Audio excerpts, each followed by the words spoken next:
What would you do if the only chance to save your family's future ended with a single, impulsive slap? Claire Hargrove was 36, exhausted, and desperate to pay for her mother's care. On a stormy day in Manhattan, she walked into a skyscraper for a secretary interview and walked out as the woman who struck a millionaire CEO across the face. But that slap was only the beginning. Behind it lay boardrooms where legacies were at stake, storms that tore apart entire towns, and a clash between numbers and humanity. Could a woman from Queens, weighed down by bills and quiet courage, change the course of a global empire, and could a grieving CEO, armored in discipline and loss, learn to see not just profit margins, but people? This is not a story of fairy tale romance. It is a story of dignity, resilience, and the promise that even in a world driven by wealth, humanity can still win. If this journey moves you, don't forget to like, share, and subscribe to Shining Stories. Let's begin. The rain had not let up since dawn. It came down in long silver threads that turned the streets of Midtown Manhattan into rivers of reflection, where headlights shimmered like restless fireflies. Claire Hargrove pulled her thrift store coat tighter around her shoulders as she hurried toward the tower that seemed to pierce the low clouds. The Holloway Hospitality Group headquarters rose 50 stories above her, a monument to luxury she had only glimpsed from the sidewalk before. Today, she carried her resume in a folder, already damp at the edges, and she told herself, this interview could keep Mom in the nursing home another month. Don't fail. Her shoes squeaked against the marble as she stepped inside the lobby. The glass walls stretched high, swallowing the daylight. Security guards stood like statues, and a receptionist in a sleek black suit gave her a smile that never touched her eyes. Claire announced her name, her voice careful, polite, almost deferential. She was guided to a row of chrome chairs where other candidates had once surely sat, waiting for their chance. Minutes slipped into an hour. She kept glancing at the clock above the elevator bank, each second eating away at her confidence. No one offered her water. No one spoke her name again. She could see her reflection in the polished floor, damp hair curling, cheeks pale with nerves. She tried to imagine her mother's face, tried to think of her neighbor Nora's steady voice reminding her, "You are stronger than you think." At last, an assistant appeared. She was young, brisk, tapping a tablet as if every gesture was timed. "Follow me." Claire rose, clutching her folder. Her legs ached from the weight, but she walked quickly, refusing to appear weak. They entered an elevator that glided upward with a hush. When the doors opened, Claire stepped onto a carpet so thick it swallowed sound.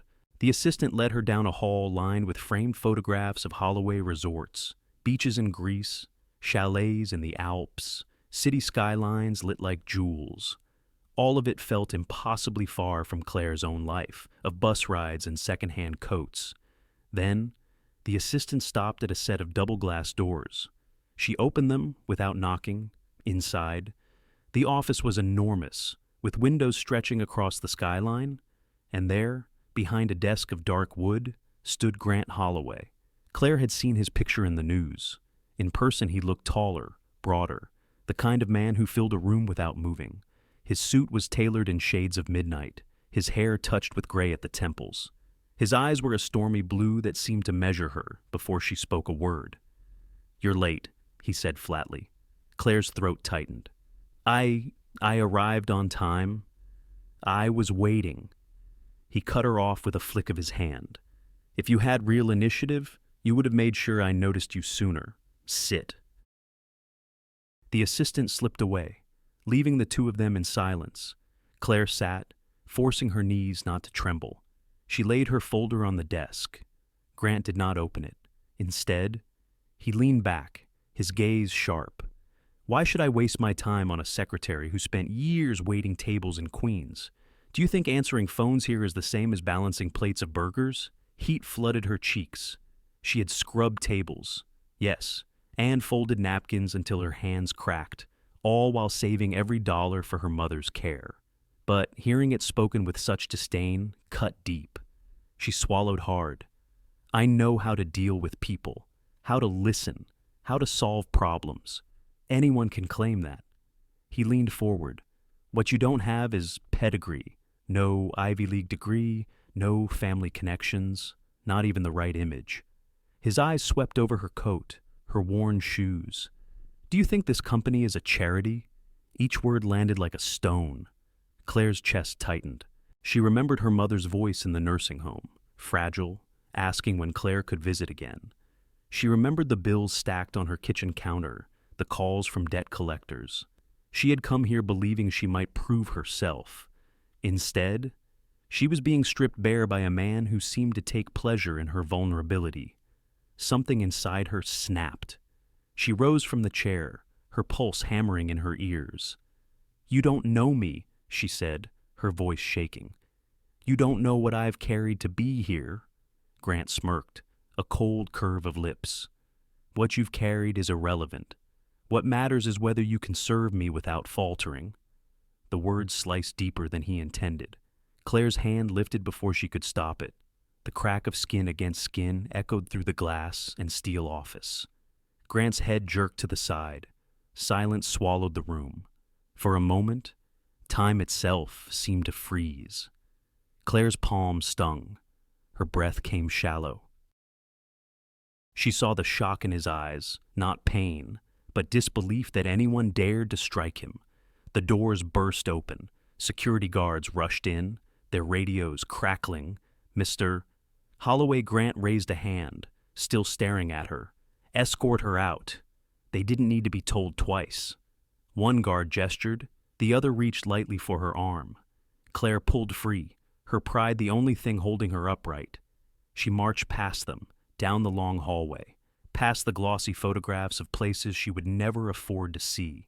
The elevator carried her down, its mirrored walls reflecting her pale face, her damp hair, the fierce, frightened woman she barely recognized. When the lobby doors opened, the sound of rain rushed in. She stepped out into the storm, her shoes slipping on the wet sidewalk. She felt the weight of 100 unseen eyes. The city lights blurred through the downpour. She lifted her face to the rain, letting it wash away the heat of shame. Her hands still throbbed from the slap. With every step, the certainty grew she had just destroyed her only chance at saving her mother's future. Claire pulled her coat tighter, blending into the anonymous crowd, the tower shrinking behind her as if closing its doors forever. But fate, she would soon discover, had other plans. The subway rattled beneath Queens as Claire climbed the narrow stairwell to her building. Her clothes were damp again, not from rain this time, but from the sweat of carrying the day's humiliation on her shoulders. She pushed open the door to her apartment and felt the familiar chill inside. The radiator had long since given up fighting the spring dampness, and the faint drip from the ceiling marked where the roof had started to fail. She set her bag down and kicked off her shoes. The thin carpet was worn, the color faded to something between brown and gray. On the table near the door sat a pile of unopened envelopes. She didn't need to read the return addresses, the nursing home, the pharmacy, the electric company, all of them waiting to be paid. She poured the stack into her hands. The weight felt heavier than paper should. For a moment she leaned her head against the wall, her eyes closed, and let the silence swallow her. Then she moved to the kitchen, which was hardly more than a narrow strip of counter, and opened the tin where she kept coins. She tipped them out, lining them up in careful rose quarters, dimes, nickels. She had always done this since her Pennsylvania childhood, when her father's factory job ended and her mother had taught her to stretch every cent. From the shelf above the sink, she pulled down a notebook. The cover was creased, the pages filled with lists, groceries, bus fare, medication. She sharpened a pencil and began to calculate. Every line carried weight: rent, nursing home, food, subway passes. She paused when she reached the line for her mother's care. The number had gone up again last month. She tapped the pencil against the margin, trying to find where to cut. There was nothing left to cut. Her eyes blurred. She rubbed them quickly, not wanting to surrender to tears. She turned the page, hoping she had miscalculated earlier in the week, but the math came out the same. She had overestimated what remained in her checking account. There was no way to cover everything this month. The truth sank in, cold and heavy. She would have to choose which bill not to pay, and whichever she delayed, something vital would be lost. A knock came at the door, sharp but friendly. "Claire, you in there?" She opened it to find Nora Finch, her neighbor from across the hall. Nora still wore her nursing scrubs, the fabric carrying the faint smell of disinfectant. Her hair, streaked with silver, was tied back, and her kind eyes studied Claire's face. "You look like you've been through a storm," Nora said. Claire managed a smile that fooled no one. "Something like that?" Nora stepped inside without waiting for an invitation. She placed a bag of groceries on the counter. Work had leftovers again. "Thought you could use some?" Claire wanted to refuse, but the sight of fresh bread and apples made her throat ache with gratitude. She busied herself putting them away, hiding the notebook under a magazine. Nora glanced toward the pile of envelopes. "Bills?" Claire nodded. "They don't stop coming." "They never do." Nora touched her arm. "But neither do we." The words steadied her. If only for a moment. When Nora left, Claire returned to the table and looked at her notes again. She could almost hear her mother's voice, gentle even in confusion. "Don't forget to eat, sweetheart. Don't forget yourself." But Claire knew there was no room for herself in this equation. She leaned back and stared at the ceiling. The drip had left a new stain, the shape of a dark spreading cloud. It mirrored the one inside her. Across the city, in a very different home, Grant Holloway sat in silence as well. His apartment overlooked the East River, but the view felt more like a cage than a privilege. He poured a glass of bourbon he barely tasted. On the mantel sat a framed photograph of his late wife, smiling in the sunlight of a Maine beach. That same sea had stolen her from him one reckless afternoon, leaving him with a daughter who rarely met his eyes and a company that demanded his constant devotion. His mother, Margaret, had urged him to soften, to remember that hospitality meant more than balance sheets. But grief had made him rigid, his life measured in profit margins and occupancy rates. Feelings were inefficiencies he could not afford. Down the hall, Lily's bedroom light glowed under the door. 14, sharp-eyed, already weary of the world. He heard the faint sound of music through the wall, the steady rhythm of someone trying to drown out silence. Grant lifted the glass again. The sting of the slap still burned on his cheek, though the skin had long cooled. He told himself it didn't matter. She was gone, dismissed.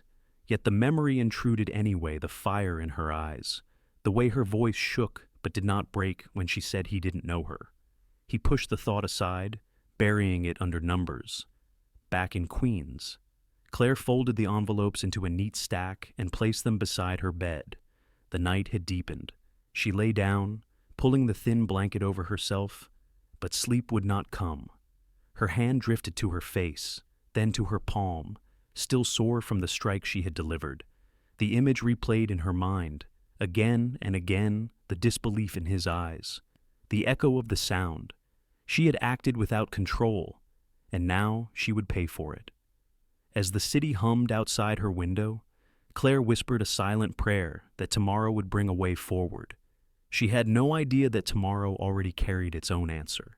The afternoon light had begun to fade when a sharp knock rattled Claire's door. She startled, nearly spilling the cup of lukewarm tea she had been holding. For a second, she considered ignoring it. Most people who knocked at her door came with bills or demands she couldn't meet. The knocking came again, firmer this time. She opened the door to find a mail carrier in a blue jacket, holding out a thick envelope. "Delivery for Ms. Hargrove," he said. Claire signed her name with a shaky hand and closed the door. She turned the envelope over in her fingers. It was heavy, the paper smooth like satin, the edges trimmed with gold. In her small, cluttered kitchen, it looked absurd, like a jewel dropped into a pile of pebbles. Her stomach clenched. She thought of the slap, the humiliation, the way she had stormed out of that glass tower. This had to be legal action, a summons. A notice that Holloway Hospitality intended to crush her for daring to touch their CEO. She carried the envelope to the table and set it down. Her hands wouldn't stop trembling. She stared at the elegant seal embossed into the flap. It gleamed under the dim kitchen light. She tried to breathe, but her chest was tight. For several minutes, she couldn't bring herself to open it. Instead, she paced the small apartment, her bare feet making soft sounds on the worn linoleum. She glanced at the clock. She imagined lawyers in suits, already drawing up documents that would strip her of everything. Finally, with a whisper of torn paper, she slid a finger beneath the seal. The flap gave way, and she drew out a folded letter written on cream-colored stationery.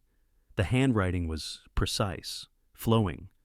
At the bottom was a signature in deep blue ink, Margaret Holloway. Claire's heart stumbled. Not a lawyer, not a court, Margaret, the matriarch. She sat down quickly, as if her knees might give out. She read the first lines. Ms.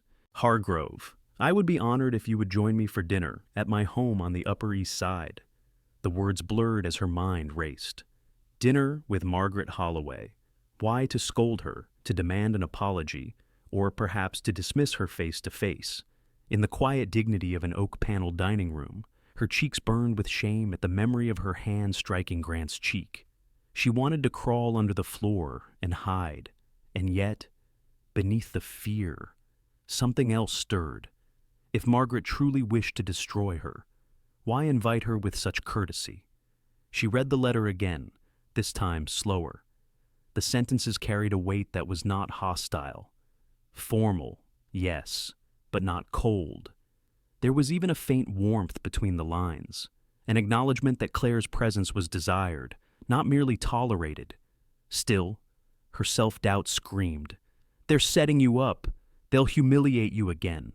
Don't go." A knock came at the door again. Lighter this time. It was Nora, holding 2 mugs of coffee. She stepped inside without waiting for permission, as always, and saw the envelope on the table. "What's that?" she asked. Claire handed it to her silently. Nora read quickly, her eyebrows rising. Dinner with Margaret Holloway. Claire pressed her hands to her face. I made a fool of myself already. I can't sit across a table from her." Nora set the letter down. "Listen, honey, maybe this is her way of saying she sees something in you. At the very least. You go, you apologize. You show them you're more than one bad moment. What's the worst that can happen?" Claire gave her a look. "They could firebomb my dignity." "That's what?" Nora chuckled softly. "You think you still have dignity left after what happened? Then you've already won." The humor eased Claire's chest, if only a little. She picked up the letter again. Her name was written carefully. Every letter neat. It was the first time in days she felt truly seen. That night, long after Nora had gone, Claire sat at the table with the letter in front of her. She traced the embossed crest with her fingertip. She thought of her mother, lost in a haze of illness, and wondered if she would understand why her daughter felt both fear and hope. She folded the letter carefully, placed it back in the envelope, and set it on her nightstand. Then she reached for her phone and set the alarm for dawn. Tomorrow, she would go. The taxi rolled to a stop on a quiet street of the Upper East Side. The brownstones lined the block like guardians of an older New York, their stone facades softened by ivy and iron railings polished by decades of use. Claire paid the driver with crumpled bills, then stood on the sidewalk staring at the steps before her. Her hands were damp despite the cool evening. She climbed slowly, her heels clicking against the stone. When she pressed the brass bell, the sound echoed faintly inside. The door opened to reveal a man in a dark suit who inclined his head. "Ms. Hargrove, please, come in." The moment she crossed the threshold, the scent struck her aged oak and polish, mingled with something warmer, like vanilla and spice. The hall stretched ahead, lined with framed photographs. Generations of Holloways smiled from behind glass weddings, christenings, ribbon cuttings at hotels across the world. Each frame whispered of history, of wealth that built legacies. Claire felt like an intruder. The butler guided her into a parlor where a fire crackled gently in the hearth. Margaret Holloway rose from an armchair. She was tall, elegant, her silver hair swept back, her eyes bright with intelligence. She extended her hand with a warmth that startled Claire. "Ms. Hargrove, thank you for coming." Claire shook her hand, expecting frost, but the older woman's grip was firm and steady. They moved to a dining room where the table gleamed with crystal and china. A single setting was laid for each of them, close enough to encourage conversation rather than formality. Candles burned in silver holders, their light softening the corners of the room. For a moment, silence stretched. Claire fumbled with her napkin, waiting for reprimand, for the inevitable reminder of her mistake. But Margaret's voice was gentle. "You had quite a day with my son." Heat rushed to Claire's face. She opened her mouth to apologize, but Margaret lifted a hand. "No need. What matters is not the slap. What matters is what it revealed." Claire blinked. Revealed, Margaret studied her. Passion, courage, perhaps recklessness too. But this company was built on people who dared to act. Somewhere along the way, we lost that. The words settled over Claire like unexpected warmth. She tried to steady herself. "Why am I here? Because I believe you may help restore what has been lost." Margaret leaned forward slightly. Hospitality, at its heart, is not marble lobbies or profit margins. It is dignity, kindness, the art of making someone feel they belong. Holloway hospitality has grown vast, but in that growth, it has become hollow. Claire absorbed the phrase, hollow. It carried a truth she had sensed in Grant's office, in the way the company treated her as nothing more than a file. Margaret continued, "I want to test a new approach, human-first hospitality. You would serve directly under me, not as a secretary, but as a special aide, guiding a pilot program that puts people before numbers. It will not be easy. My son will resist. The board will resist. They believe efficiency is everything, but efficiency without humanity destroys what made us great." Claire's chest tightened. It sounded impossible. She was nobody, a woman from Queens who counted coins at night. How could she step into a world of crystal and oak? Margaret seemed to read her thoughts. "I am not offering charity.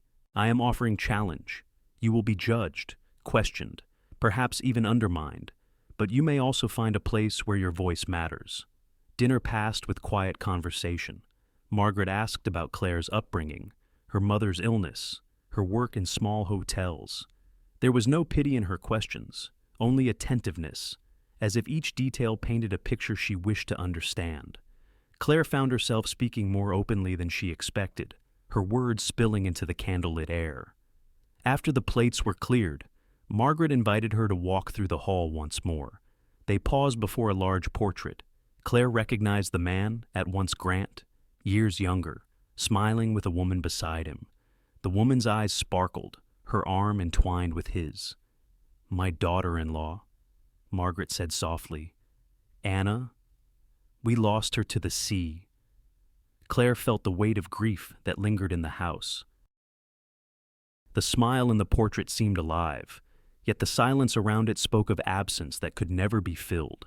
She thought of Grant's sharp words, his walls of data and control. Now she understood the wound behind them. Margaret touched Claire's arm. "This family has known loss, but we cannot let grief dictate the future. Grant has closed himself off. Perhaps you can show him another way. Or perhaps not. But I believe you can try." Claire stared at the portrait, the painted waves in the background, the joy frozen forever. Her heart ached with empathy. When she turned back, Margaret's gaze was steady. "Will you accept?"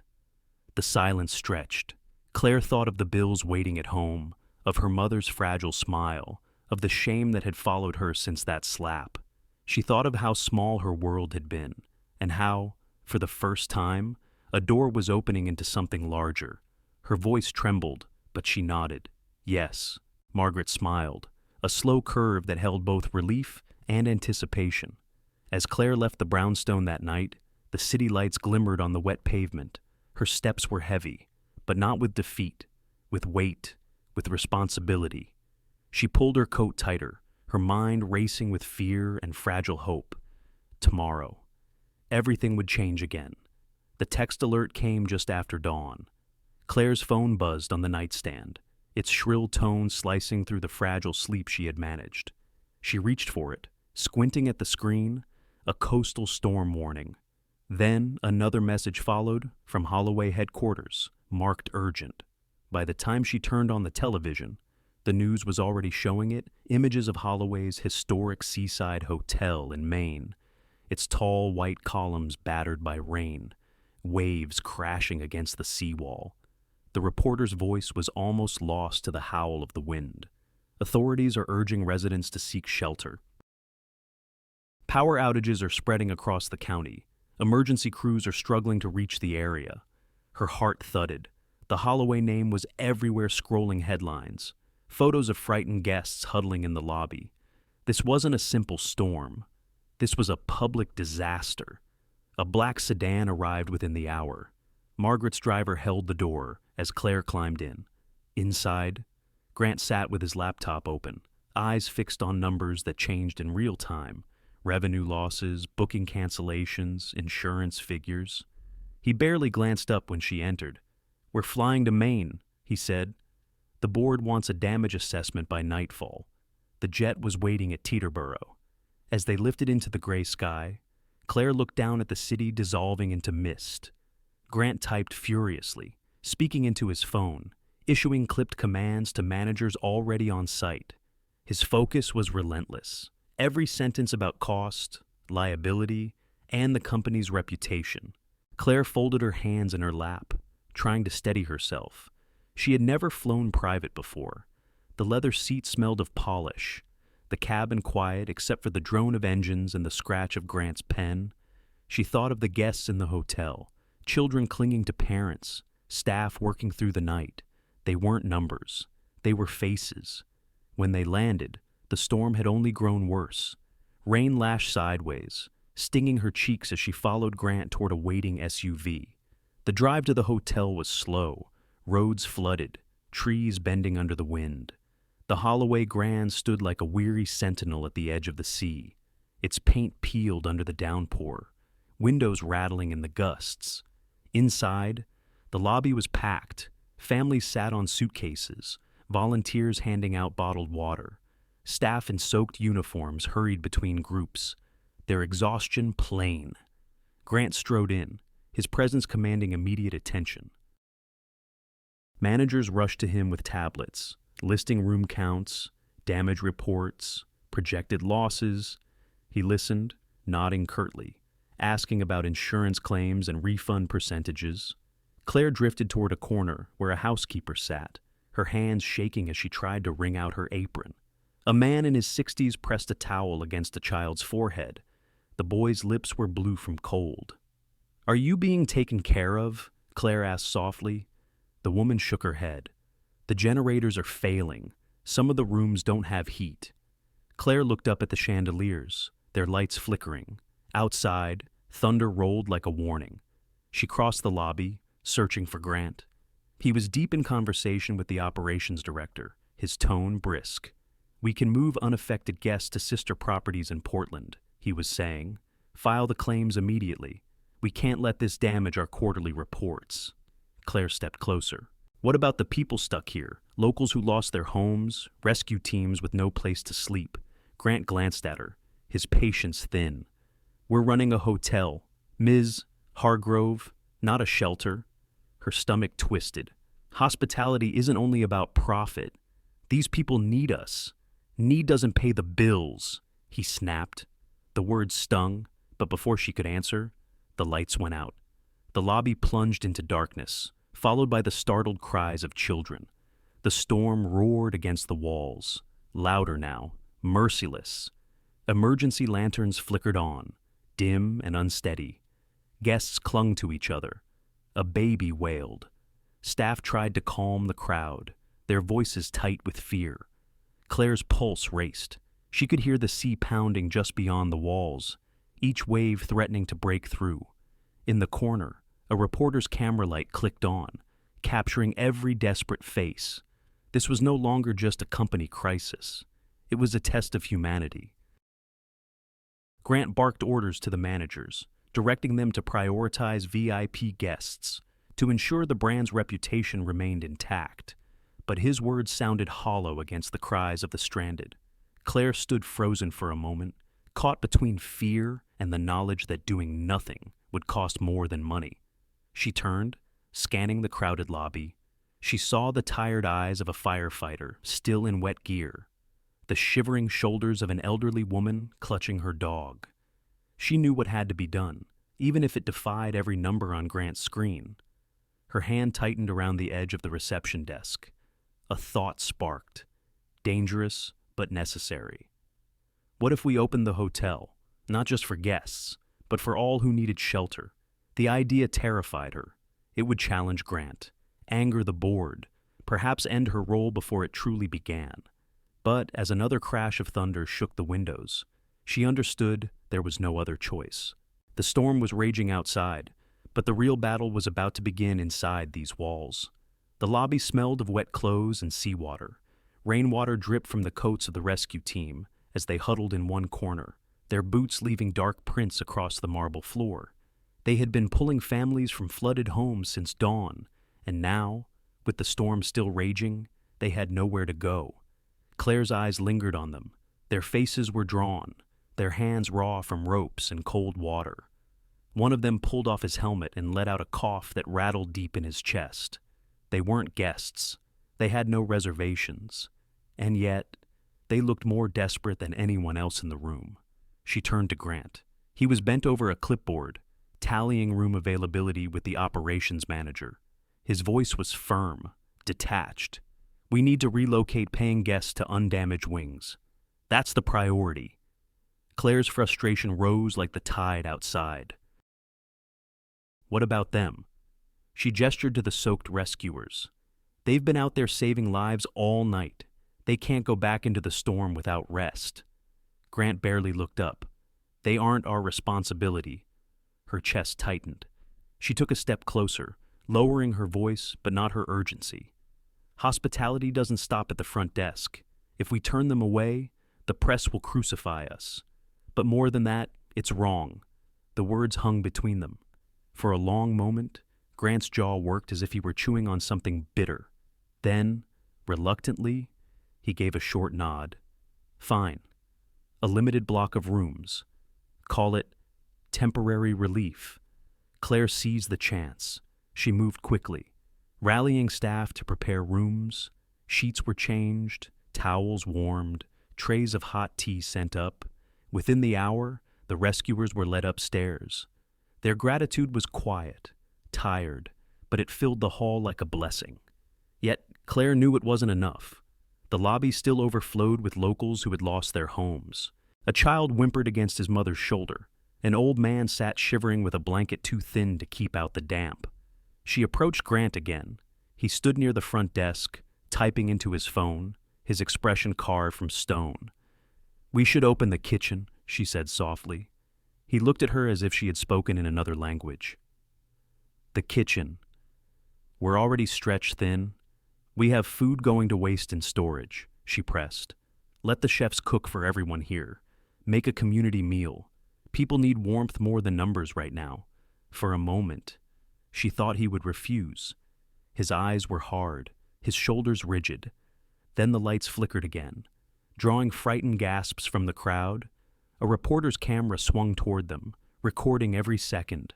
Grant exhaled, long and slow. "Do it, but keep it controlled." The kitchen roared to life. Pots clanged, ovens glowed, steam filled the air. The smell of soup drifted into the lobby, rich with herbs and broth. Volunteers carried trays between the stranded, handing out bowls and bread. Slowly, the tension eased. Conversation replaced silence. Laughter broke through in pockets. For the first time since the storm began, hope stirred. Claire watched it all, her heart swelling. This was hospitality, not marble columns or balance sheets, but the simple act of feeding the weary and sheltering the vulnerable. She turned and caught Grant watching too. His expression was unreadable, somewhere between reluctance and reluctant respect. Later, she found him standing near a window, staring into the darkness where the ocean raged. His hand rested against the glass as if he could feel the waves through it. "My wife loved this coast," he said quietly, without turning. She believed the sea gave more than it took. Claire hesitated, sensing the fragility in his tone, and what do you believe his jaw tightened? That it only takes... The words were raw, stripped of the armor he usually wore. For the first time, she saw not just the CEO, but the man carrying a grief that had shaped every harsh edge. Before she could answer, his phone buzzed. He glanced at the screen, his face shuddering again. Headquarters. He read quickly, then slipped the phone into his pocket. They have a plan, bigger than this storm. Claire frowned. What kind of plan? But he didn't reply. His eyes returned to the waves, the reflection of the emergency lights flickering across his face. Claire stepped back, her mind still on the rescuers upstairs. The families fed in the lobby. Something had shifted between them tonight. Fragile but undeniable. Respect, maybe even trust. And yet, a shadow loomed in that unread message. The storm in Maine had quieted, but another kind of storm was brewing in New York. Claire sat at the far end of a long mahogany table in the Holloway boardroom. The room was paneled in dark wood, softened only by the glow of a chandelier overhead. Around her, members of the board adjusted their cufflinks and rustled papers, their faces sharp with calculation. She felt like an intruder in borrowed territory, yet Margaret had insisted she attend. At the head of the table, Margaret's voice carried the weight of decades. "We have a choice. We can continue to patch holes in our culture, or we can begin again, tonight. I propose a pilot program, human-first hospitality, and I propose London as our testing ground." Murmurs rose, quick and skeptical. London, a global city, a flagship property, the kind of move that could redefine the company or break it. Margaret lifted a sheet of paper. "I nominate Claire Hargrove to lead this initiative." The air shifted. Claire felt every eye turn to her. Her heart pounded in her chest. Her name spoken in this room was both honor and threat. Grant leaned back in his chair, his arms crossed. His expression was controlled, but his eyes gave him away. Shock, resistance, and something colder, betrayal. One director cleared his throat. "With respect, Mrs. Holloway. This woman is untested, a newcomer. How can we trust her with an international property?"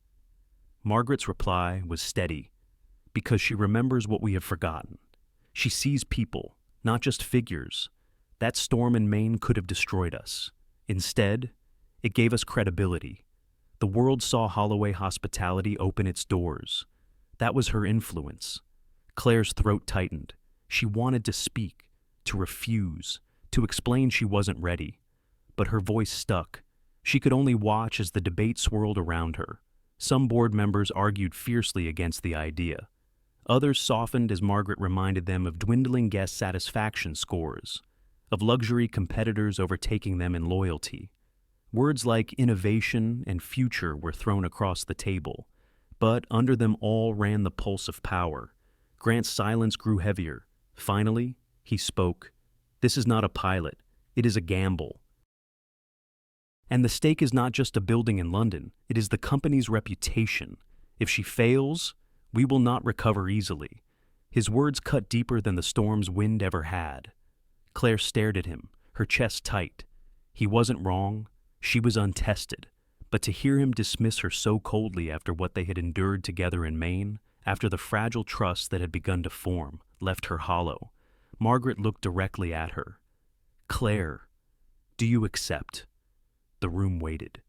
She could feel their eyes pressing down like weight on her shoulders.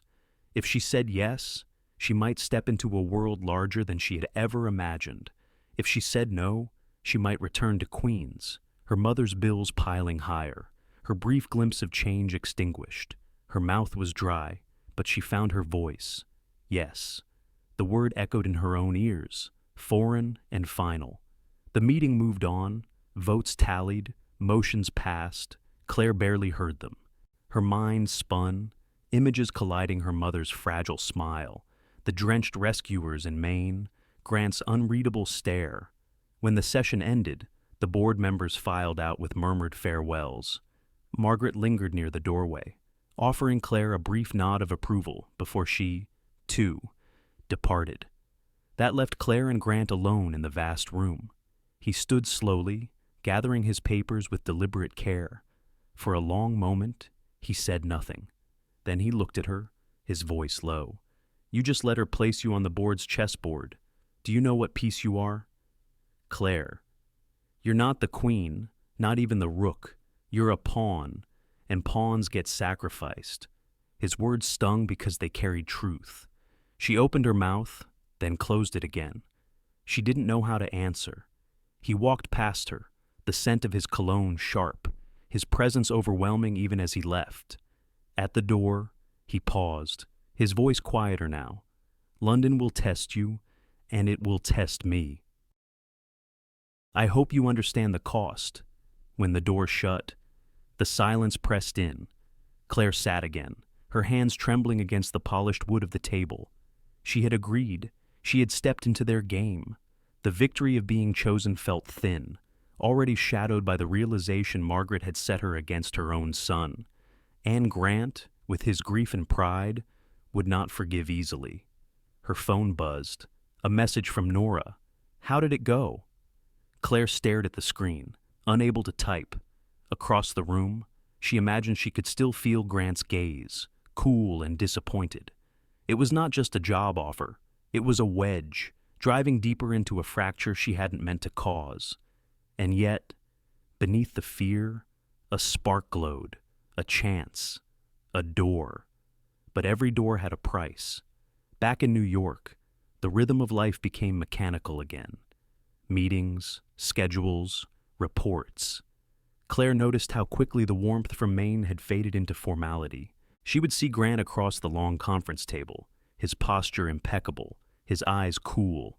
Their exchanges were clipped, professional. His emails came as single lines, stripped of anything but command. Send figures, confirm by noon. Attend briefing at 3. It was as if the storm and the sheltering of strangers had never happened, as if the respect that had flickered between them had been erased. Claire told herself to focus. She had London ahead of her, a 6-month assignment that could change everything. But each day, the distance between them grew heavier. At home in Queens, she sat at the kitchen table late into the night, bills spread out like silent accusations. Her mother's care center had raised rates again. The new total circled in red ink stared back at her. She pressed her palms into her eyes, fighting the ache behind them. She was building a future in boardrooms while losing ground at home. Her phone buzzed with a message. It was from Nora. "How are you holding up?" Claire typed back slowly. "Like I'm trying to live 2 lives, and failing both." The next morning, she arrived at the office early, hoping to catch a moment of quiet. But Grant was already there, standing by the window with his phone. His reflection in the glass was sharp, his voice low. "I told you," he said into the phone. "We cannot afford sentiment. Not now." He ended the call and turned. His eyes met hers. And for a second, something softened. Then it was gone. "We need to review the London projections," he said. They sat together, side by side, but worlds apart.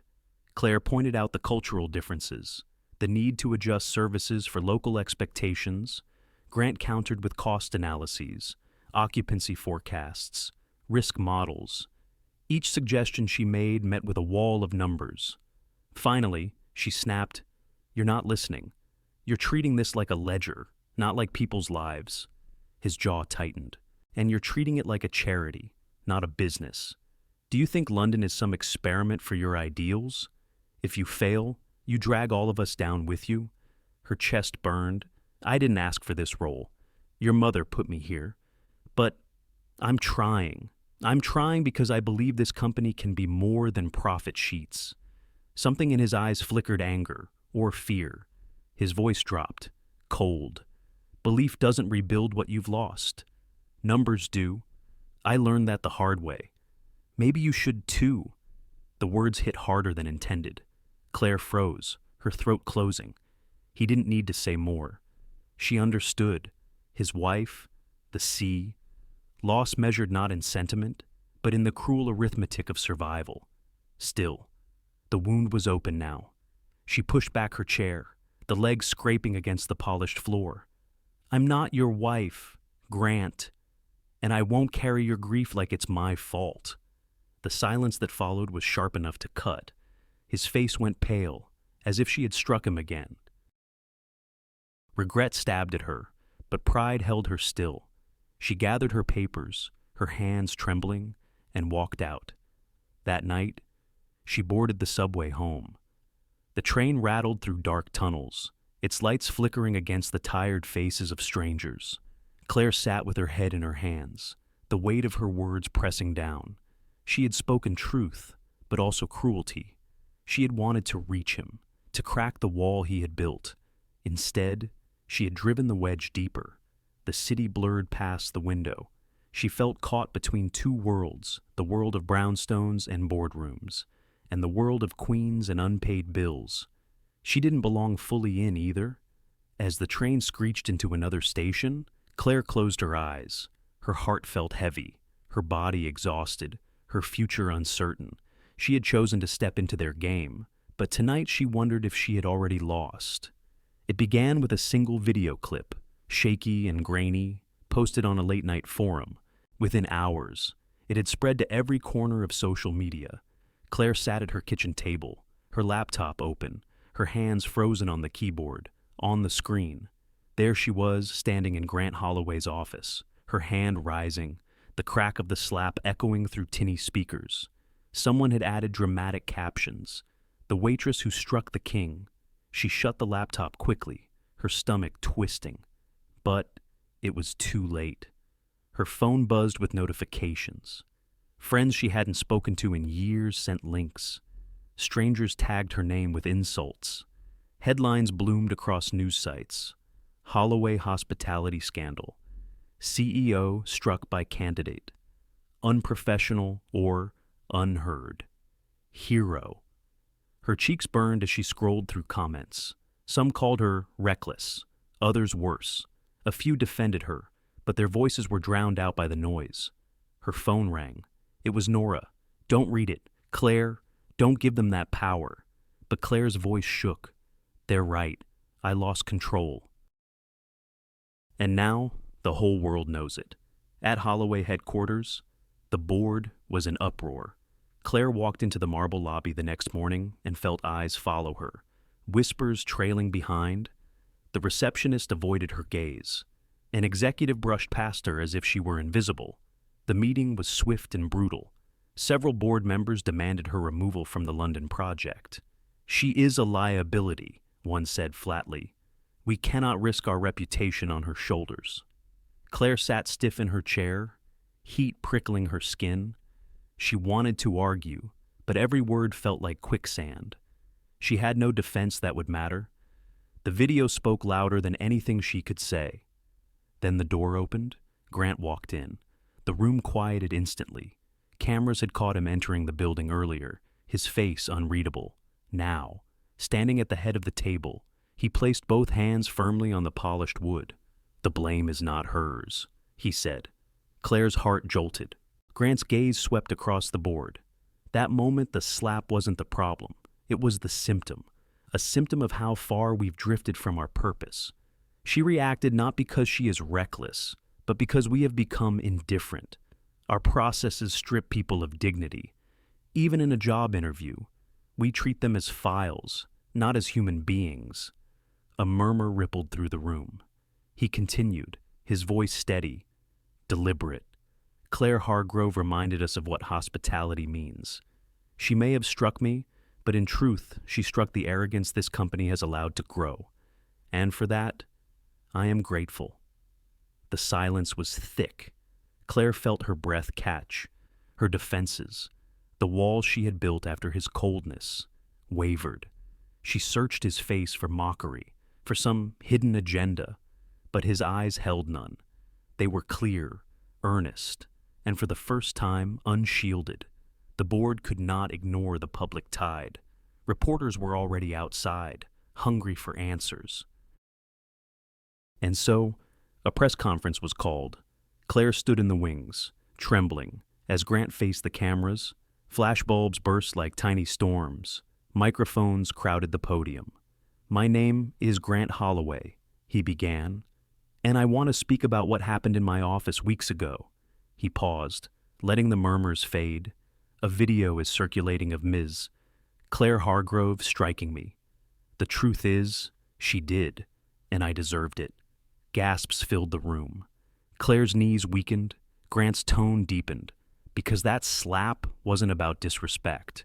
It was about truth. Truth that I and this company had forgotten. We were measuring success in margins while ignoring the very people we serve. Claire reminded us that hospitality without humanity is nothing. She is not our liability.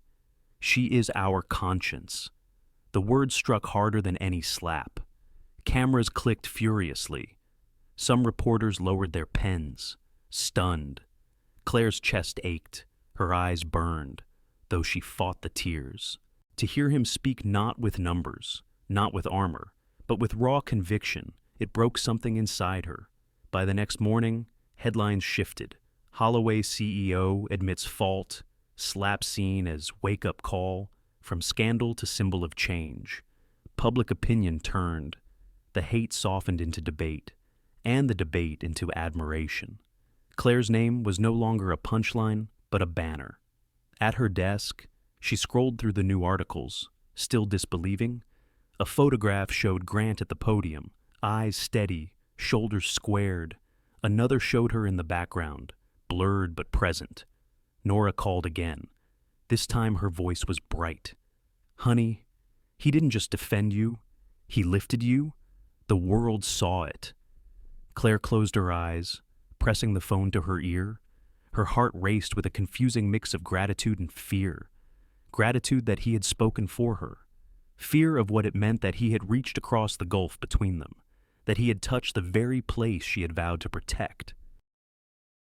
That night, she lay awake in her small Queens apartment, staring at the ceiling. The noise of the city drifted through the thin windows. She thought of Grant's words, the way his voice had softened when he said she was their conscience. Something inside her shifted. The man she thought she knew, the cold executive, the wall of numbers, was not the only truth. There was another man, one who could stand before the world and bear himself, and that terrified her even more than his indifference had.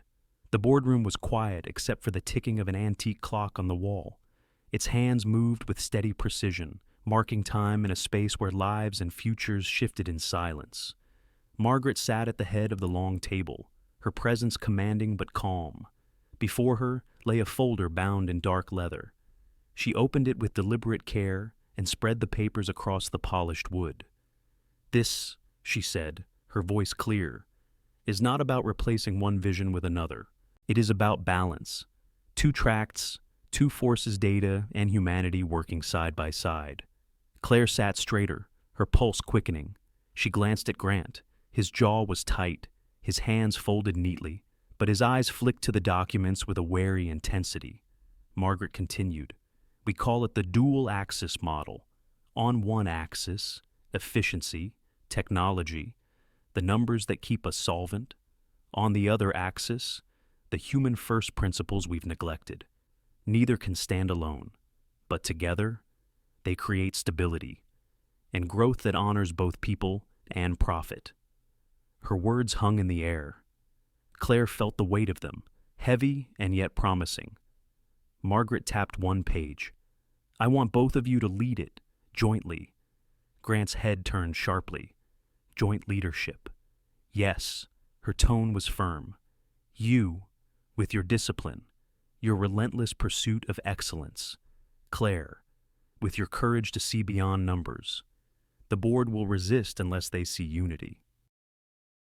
This is not about one voice shouting down the other. It is about two voices proving we can move forward together. The silence stretched, Claire's thoughts tangled, led with Grant.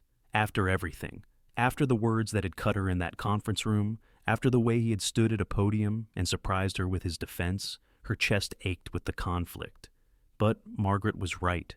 Alone, neither of them could carry this. Margaret's gaze softened as she added, "There is one condition.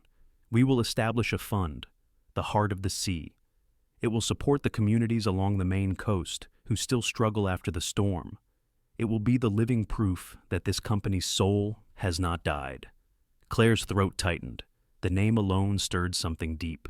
She pictured the weary faces in that lobby, the rescuers in soaked uniforms, the soup steaming in the cold. This was what she had wanted all along, not charity, but compassion woven into structure. She nodded slowly. "I'll do it." Grant's eyes snapped to her, searching. His lips parted, but no words came.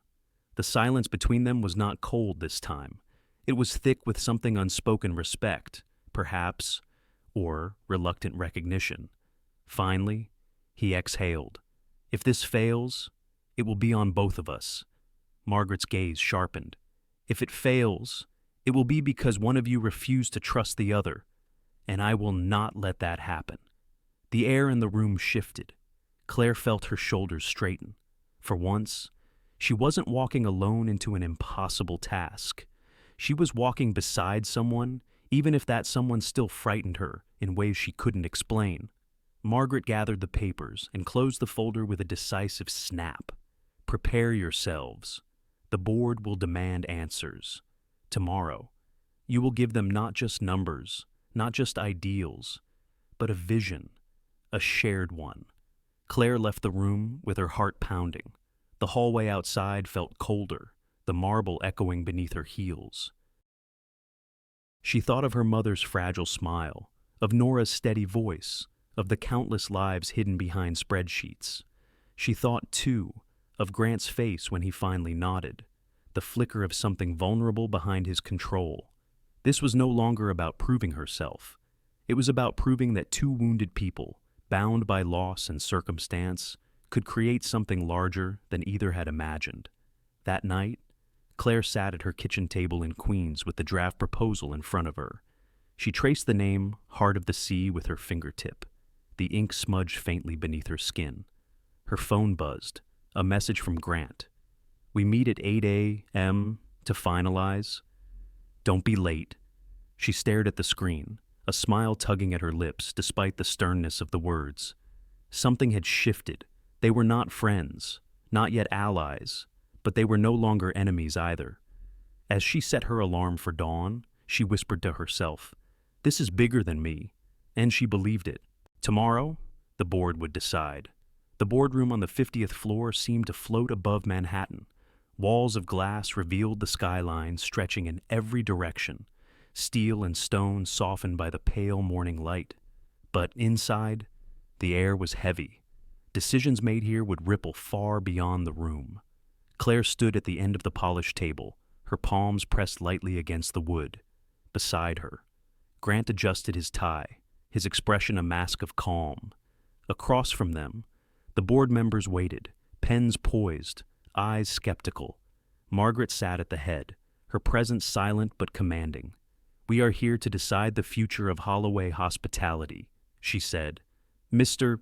Holloway, Ms. Hargrove, you may present." Claire swallowed hard. She had rehearsed, but the weight of so many eyes pressed down on her chest. Then she felt Grant's hand rest briefly against the table near hers. Not a touch, just a presence, steadying. She drew a breath. "We propose a dual-axis model," she began. Her voice was soft but clear. One axis is efficiency technology, data, financial discipline. The other is humanity care, dignity, and the stories that bind guests to us. Grant picked up seamlessly. The two are not enemies. Efficiency without humanity is sterile. Humanity without efficiency is unsustainable. Together, they create strength. The room shifted. Some brows furrowed, others lifted slightly. Claire opened a folder and laid out photographs and images of the Maine storm, the rescue workers housed in their rooms, the kitchen serving soup to stranded families. These were not line items, she said.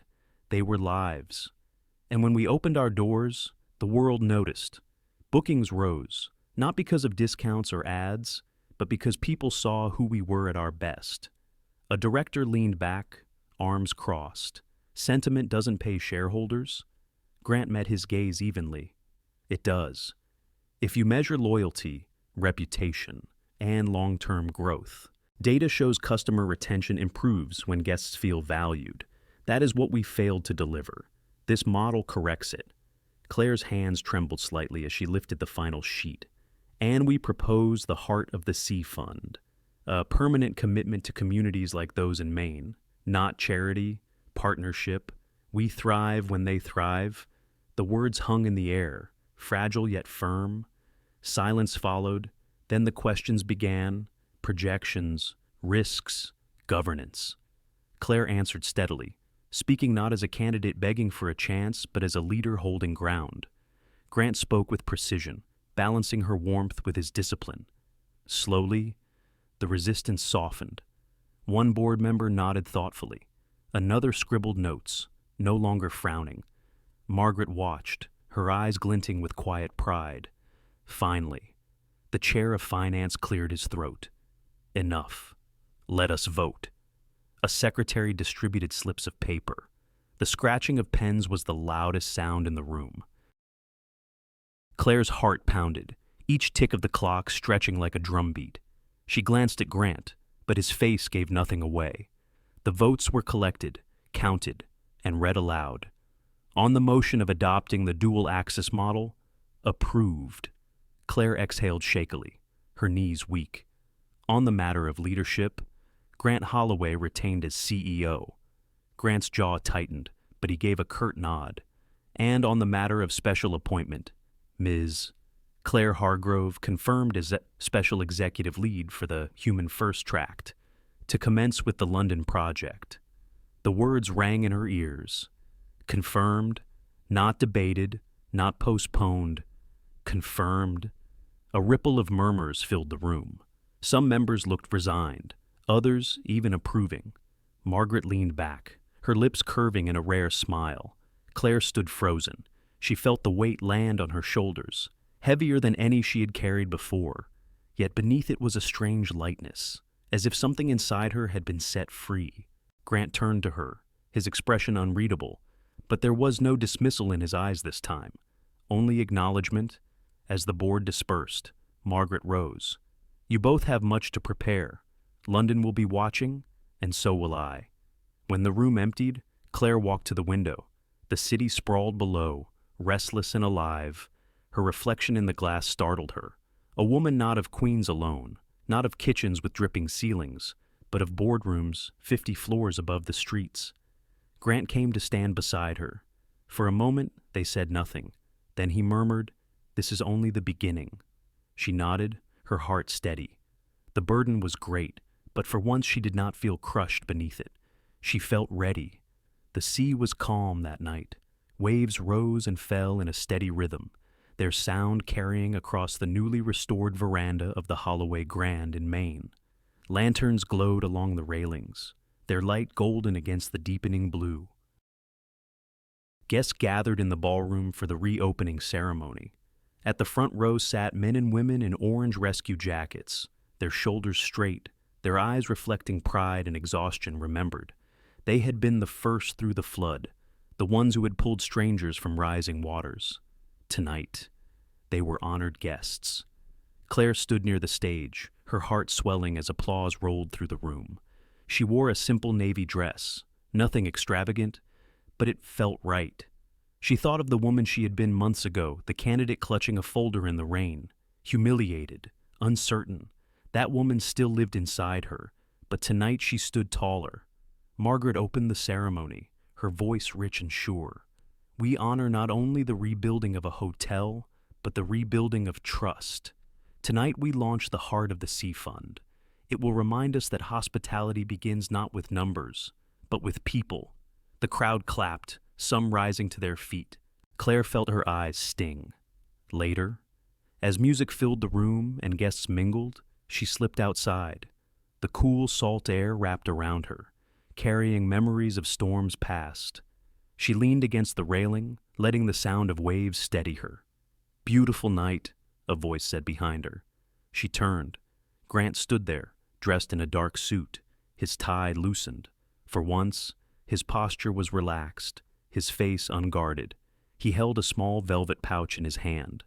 "This belonged to Anna," he said softly. "She wore it when we first opened this hotel." He drew out a silver pendant, its surface etched with tiny waves. "It should stay here, with someone who understands what this place means." Claire's breath caught. "Grant, He placed the pendant in her hand. "I'm not asking you to replace her. No one can. But I want you to carry it as a reminder of her, of the sea, of the promise that loss doesn't have the final word." Her fingers closed around the cool metal. She met his eyes, and for the first time, there was no wall, no battle, only a quiet understanding. Inside, music swelled. Margaret danced briefly with one of the rescuers, laughter spilling across the room. At a corner table, Lily sat with her grandmother, her eyes brighter than Claire had ever seen. She caught Claire's gaze and offered a shy wave. Claire returned it, her chest warm. When Grant spoke again, his voice was low, meant for her alone. "We'll never have the luxury of a simple life, Claire. There will be schedules, flights, meetings stacked on meetings, London, New York, Maine. It won't be easy." Claire smiled faintly. "I stopped looking for easy a long time ago." He let out a breath that was almost a laugh. "Then maybe we can build something harder, something worth it." There was no dramatic gesture, no glittering ring, only two people, both scarred by the past, choosing to walk forward together. It was not romance written in fireworks. It was steadiness, commitment, the quiet courage to show up again and again. Later, they returned to the ballroom. Claire joined Grant on stage as Margaret announced the official launch of Human First Hospitality. Cameras flashed, applause thundered. And for a moment, Claire felt the floor steady beneath her feet in a way it never had before. When the ceremony ended, she stood by the door, thanking guests, shaking hands with neighbors and strangers alike. Each smile, each word of gratitude reminded her why she was here.